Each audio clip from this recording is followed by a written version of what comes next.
Good morning guys. Dito tayo ngayon sa Ducati Manila. So test drive natin tong V4S ng Ducati. So yan. Salamat sa pagpapa-unlock, Brother Warren.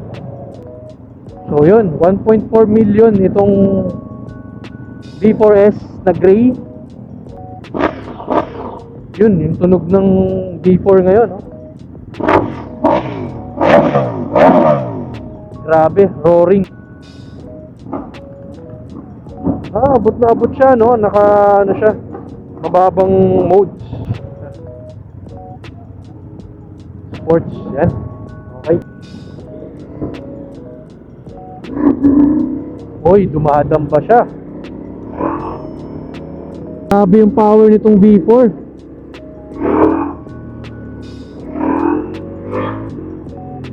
Sobrang lakas. Grabe.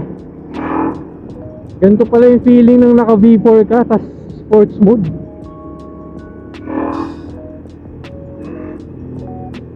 Sobrang tindi ng power nito. Grabe, oh, third gear pa lang ako. Umaangat yung harap. Kaya pala sobrang daming kumukuha nitong bike na to, no? Kasi yung power niya and comfort, ayun, no? Sarap gamitin. Konting ano mo lang, power mo lang, umaangat na siya.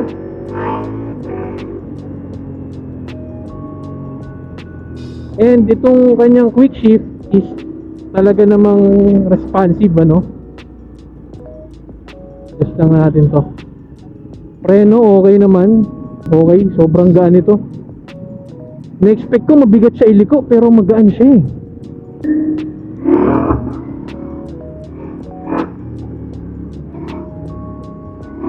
Grabe yung power na ito. Konting piga mo lang, umaano na siya. Dumulutang na siya.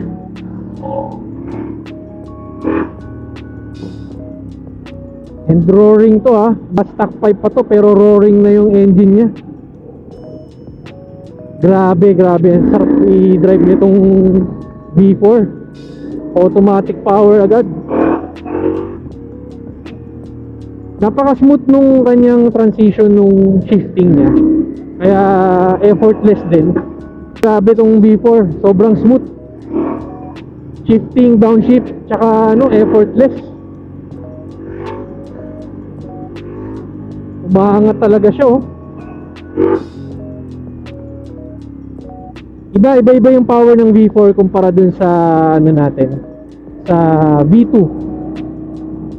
Ito, konting ano mo lang, umaangat talaga yung harap. No doubt kung bakit ito yung pinipili nilang bike, dahil iba to, sobrang tindi ng power nito, ayun, oh. Umaangat talaga. And yung braking niya, lakas. Sarap na i-brake.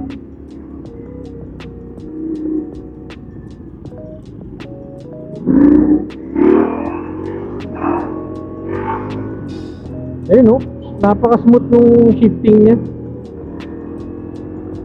Braking, ang lakas, oh. Konting piga mo lang, nagbe-brake na kaagad.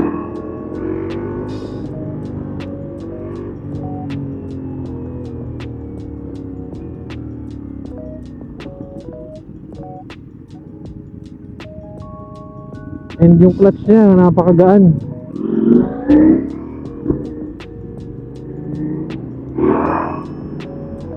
Ang tindi ng power mo, Ducati. Iba ka. So kung magkaka-dream bike tayo ulit, ito yun. V4S na rally. Grabe yung power, oh. Oh, maangat, oh.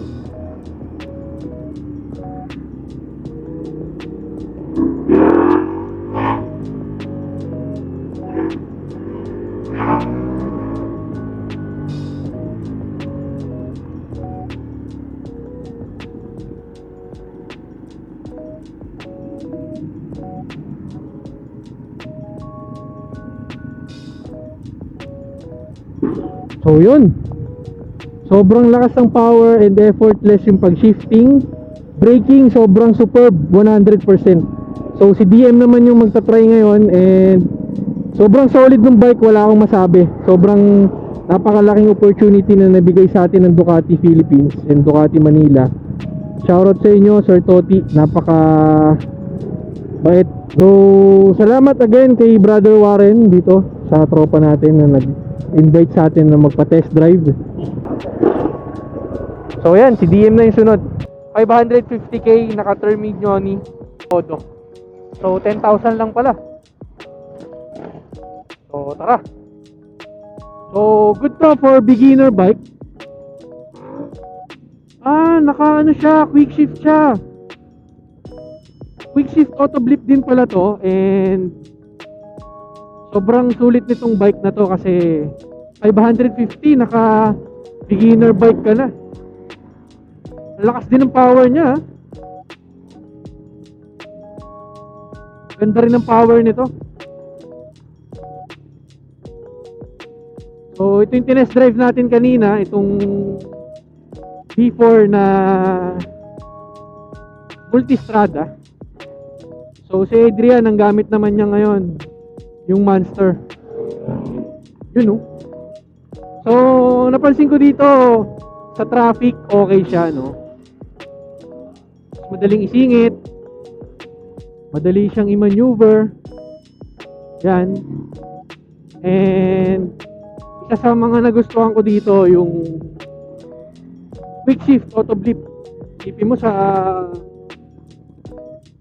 550k, naka ano ka na, Ducati ka na, scrambler pa. Yan, oh. Bagay, oh. Ang lakas talaga ng power ng Ducati. Kakaiba talaga.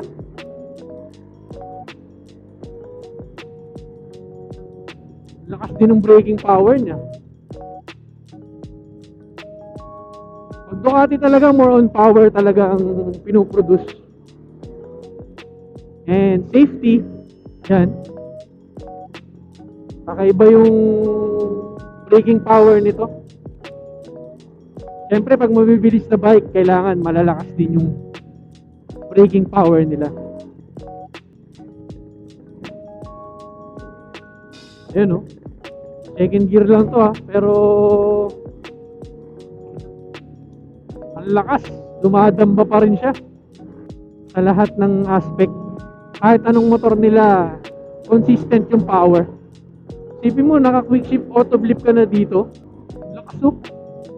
Hindi ko in-expect na malakas pala ang power nitong scrambler na to.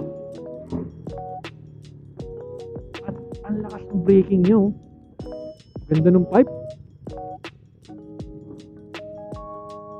Lalo na yung V4.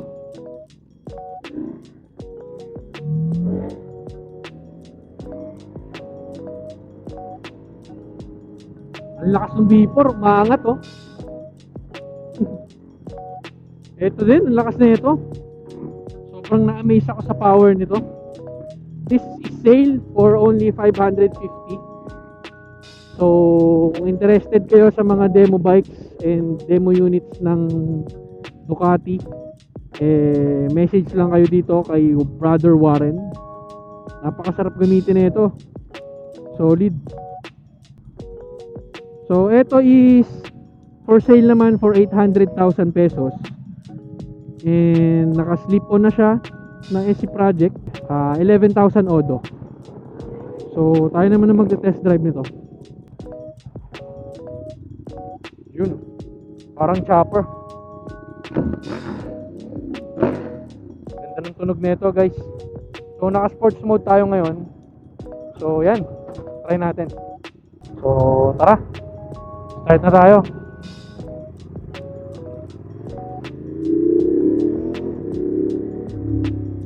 So kasama natin ngayon si DM. Tinest drive naman niya yung scrambler. So base dito sa experience ko dun sa scrambler, pwede siya pang beginner bike, lalo na kung lady rider ka or short rider ka na gusto mong mag-starting dito sa pag-big bike. So pwede to. Napaka nimble and agile nitong motor na to. Ito din, itong Ducati Monster din. Actually, ang lakas ng power nito.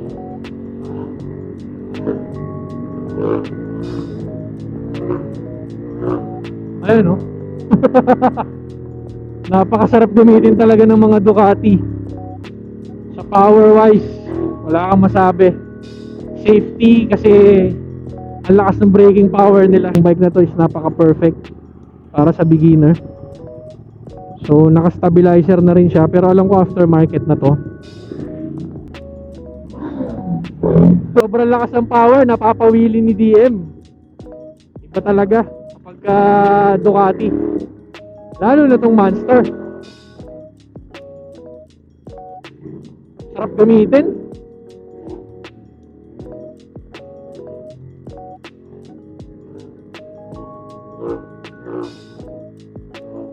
Iiwan yung kaluluwa mo na ito eh. Wala akong masabi sa power ng Ducati. Pag Ducati talaga, power, safety, and comfort, kakaiba. So itong bike na to is literally monster. And for sale nga pala tong Ducati bike na to for only 800,000. May mga upgrades na rin to, and 11k odo lang to. So para sa mga naghahanap ng mga beginner bike pero friendly and affordable, syempre may mga upgrades na.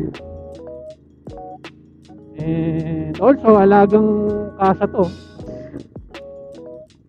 So thank you sa pagpapahiram at sa pagpapa-unlock, Sir Toti, and kay Brother Warren.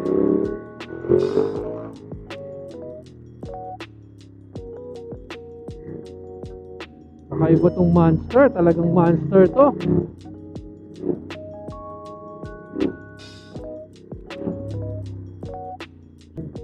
I hope na nagustuhan nyo tong short clip video namin, and more test ride to come sa atin. So kung naghahanap kayo ng mga Ducati bikes, dito na kayo mag test drive sa Ducati Manila. So dito lang yan sa Ducati Philippines, Manila. So this one is for sale for only 800. This one is for 550. So solid, napakasarap gamitin. Thank you. God bless. Ride safe. Shalom.